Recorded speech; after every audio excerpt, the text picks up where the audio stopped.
कर अपना गाउन थोड़ा और ऊपर उठा लिया ताकि रामलाल मेरी सुंदरता देख सके। रामलाल मेरे पैरों की मालिश करते हुए उन्हें देख रहा था। रामलाल की उंगलियों की पकड़ पहले से ज्यादा मजबूत थी। फिर मैंने रामलाल से कहा, मेरी पीठ की भी मालिश करो, बहुत दर्द हो रहा है।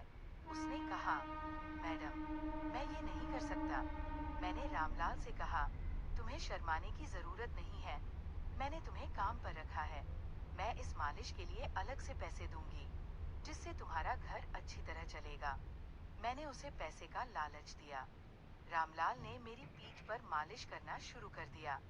मैं दीवार पर लगे शीशे में देख रही थी। मुझे लग रहा था कि वो अब मेरे शरीर को देख रहा है। मैंने रामलाल से कहा, मेरी पीठ पर अच्छी तरह मालिश करो। वह कांपते हाथों से मेरी पीठ की मालिश कर रहा था।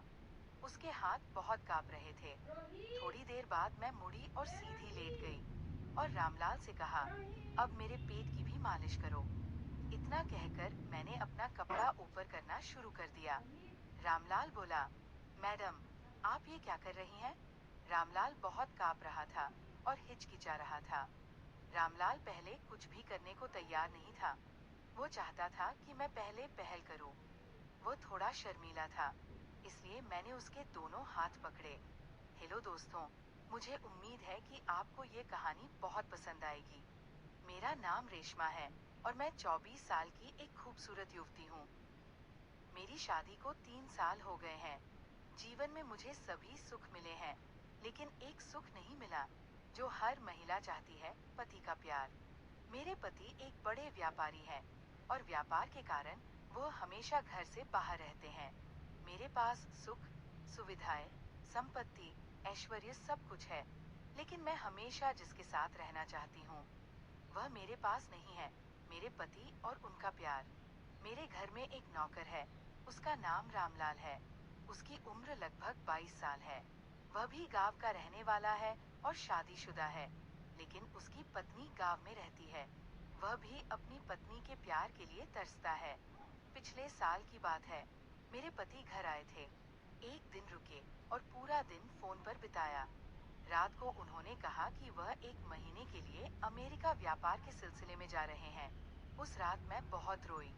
हर बार जब मेरे पति घर आते थे तो सिर्फ एक दिन रुककर चले जाते थे। मैं हमेशा उनके प्यार के लिए तरसती थी। ये कैसा रिश्ता है? उनके घर से जाने के बाद मैं बहुत मानसिक रूप से कमजोर हो गई और मेरी तबीयत बिगड़ गई। मेरे नौकर रामलाल ने मुझे अस्पताल में भर्ती कराया। इलाज के बाद वह मुझे घर ले आया और मेरी बहुत सेवा भी की। मेरी तबीयत सुधरने के बाद एक दिन मैंने उसे बुलाकर धन्यवाद कहा। मैडम, मैं आपका नौकर हूँ। आपकी सेवा करना मेरा काम है। मैं गरीबी के कारण अपनी पत्नी और बच्चों से दूर हूँ। यहाँ कमाने आया हूँ, लेकिन आपके पास सब कुछ होते हुए भी आप अपने पति से दूर है। माफ करना मैडम, मैंने ज्यादा बोल दिया। हमारी शादी के बाद से मैं अपनी पत्नी के पास सिर्फ 2 महीने ही रहा हूँ। उसके बाद 1 साल बीत गया और अभी तक मैं अपनी पत्नी से नहीं मिला हूँ। उसकी बहुत याद आती है, लेकिन अगर काम नहीं करूँगा तो घर कैसे चलेगा? उसने कहा। उसकी बात सुनकर मैंने उसे 2000 रुपए दिए और कहा, तुम घर जाओ। उसने कहा, मैडम, मैं ये पैसा घर भेजूंगा, जिससे हमारा घर चलेगा। मैं आपकी सेवा में रहूंगा। आपको बहुत धन्यवाद। मालिक घर पर नहीं है, इसलिए मुझे आपका ख्याल रखना चाहिए। रामलाल की बातें मेरे दिल को छू गई। ये गरीब अपनी पत्नी को कितना प्यार करता है, लेकिन मेरे पति को मेरी याद भी नहीं आती। वह यहाँ अपनी पत्नी के बिना जितना तड़प रहा है, उसी तरह मैं अपने पति के बिना तड़प रही हूँ। तब मुझे एक बुरा विचार आया कि हम दोनों एक दूसरे की जरूरत को पूरा कर सकते हैं। उस दिन से मेरी नजर रामलाल पर पड़ी। एक दिन वो घर की साफ सफाई कर रहा था। उस समय उसने सिर्फ लोवर पहना हुआ था। उसके शरीर को देखकर मुझे कुछ होने लगा। मैंने रामलाल के साथ अपनी और उसकी इच्छा को पूरा करने का फैसला कर लिया। उसे अपने पास लाने के लिए मैंने नए नए तरीके ढूंढने शुरू कर दिए। उसका ध्यान हमेशा घर के कामों में ही रहता था। मैं जानबूझकर उसके सामने छोटे छोटे कपड़े पहनती थी, ताकि उसका ध्यान मेरी तरफ जाए।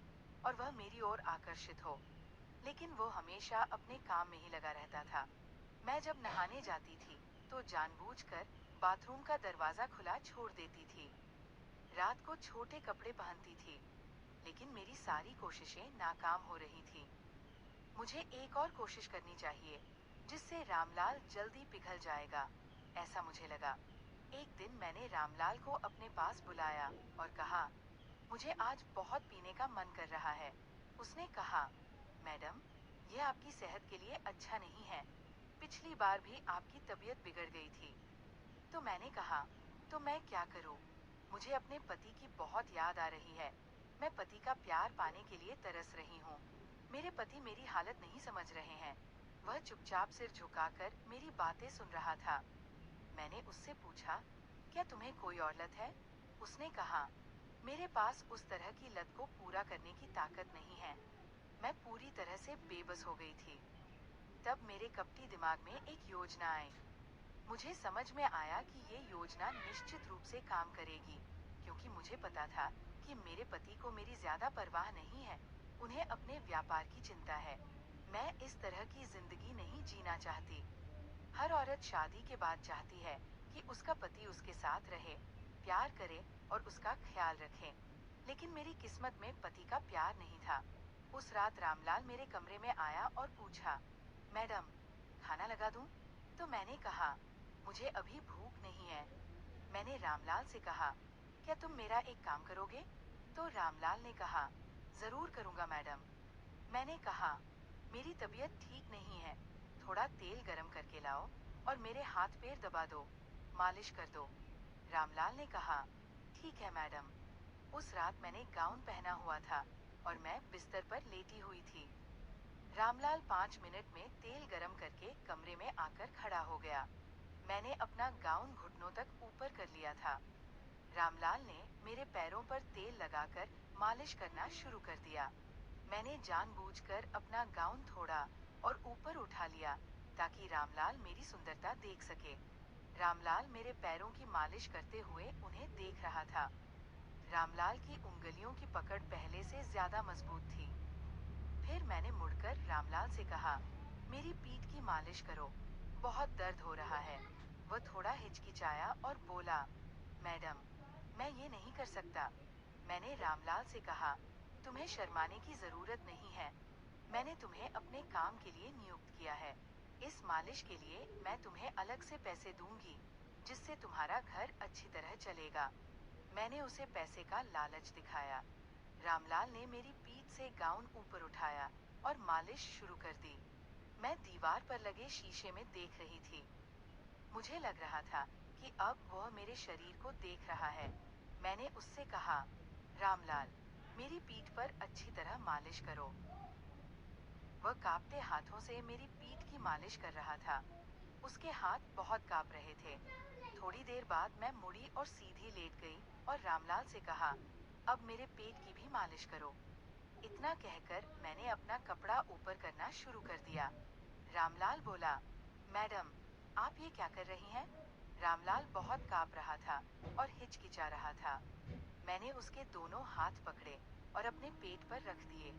रामलाल, डरो मत, मालिश करके देखो कैसा लग रहा है, अच्छा है ना? ऐसा पूछने पर रामलाल कांपते हुए बोला, मैडम, मालिक को पता चल गया तो मेरी नौकरी चली जाएगी। मैं बहुत गरीब हूँ। अपनी पत्नी को घर खर्च के लिए पैसा कहाँ से भेजूंगा? अगर मालिक ने मुझे काम से निकाल दिया तो मेरा क्या होगा? रामलाल, तुम इसके बारे में चिंता मत करो। जैसा मैं कहती हूँ वैसा करो। तुम्हारे मालिक यहाँ नहीं हैं। वे 1 महीने के लिए बाहर गए हैं। घर में हम दोनों ही हैं। तुम्हारे मालिक को ये सब कौन बताएगा?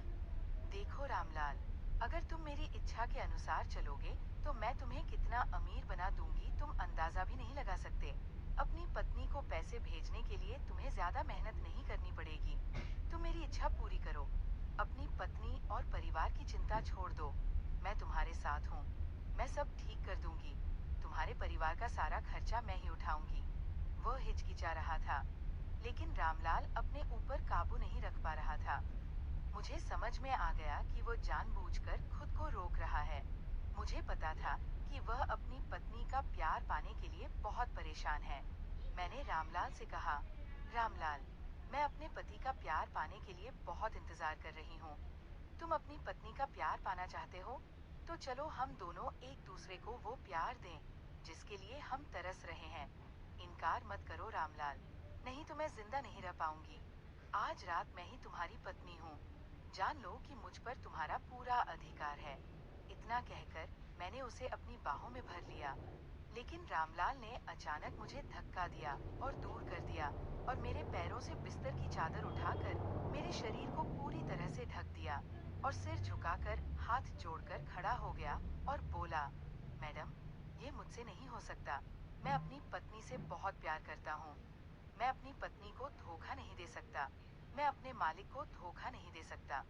मैडम, हम गरीब जरूर हैं, लेकिन हम अपनी मेहनत का पैसा खाते हैं।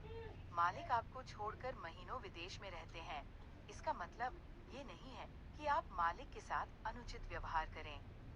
प्यार से मालिक से बात करके देखो, शायद वह आपकी बात सुन ले। मैं अपनी पत्नी के बिना उसकी याद में रह सकता हूँ। आप क्यों नहीं रह सकती? प्यार का मतलब विश्वास भी होता है। मालिक बाहर रहकर इतनी मेहनत आपके सुख के लिए ही तो कर रहे हैं। अगर मैंने कुछ ज्यादा कह दिया हो तो माफ करना मैडम। रामलाल की बात सुनकर मैंने सिर झुका लिया। उसकी हर बात मेरे कानों में जलते हुए तेजाब की तरह लग रही थी। उसने सही ही कहा था। रामलाल ने हाथ जोड़कर कहा, मैडम, मैं अब आपके घर में काम नहीं कर सकता। मैं कल ही यहाँ से चला जाऊंगा, दूसरी नौकरी ढूंढ लूंगा। मैंने रामलाल से कहा, ऐसा मत करो। मुझे अपनी गलती पर बहुत शर्म आ रही है। तुम क्यों काम छोड़ रहे हो? रामलाल बोला, नहीं मैडम, मेरा यहाँ से चले जाना ही बेहतर है, क्योंकि जब मैं आपको देखूंगा तो शायद मैं अपनी आंखों से आपको सीधे नहीं देख पाऊंगा। मैडम, आप युवती हैं और मैं युवक हूँ। हम गलत रास्ते पर जा सकते हैं, इसलिए मुझे बहुत डर लग रहा है। इसलिए मेरा यहाँ से चले जाना ही बेहतर है। मैंने रामलाल से हाथ जोड़कर माफी मांगी। मैंने जो गलती की उसके लिए मुझे माफ कर दो रामलाल। मैं थोड़ी देर के लिए भटक गई थी। मेरा दिल और दिमाग बेवकूफ बन गया था। मैडम, आपको माफी मांगने की जरूरत नहीं है। इस उम्र में इंसान से कभी कभी गलतियां हो जाती है। आप मालिक से बात करें, सब ठीक हो जाएगा। वे निश्चित रूप से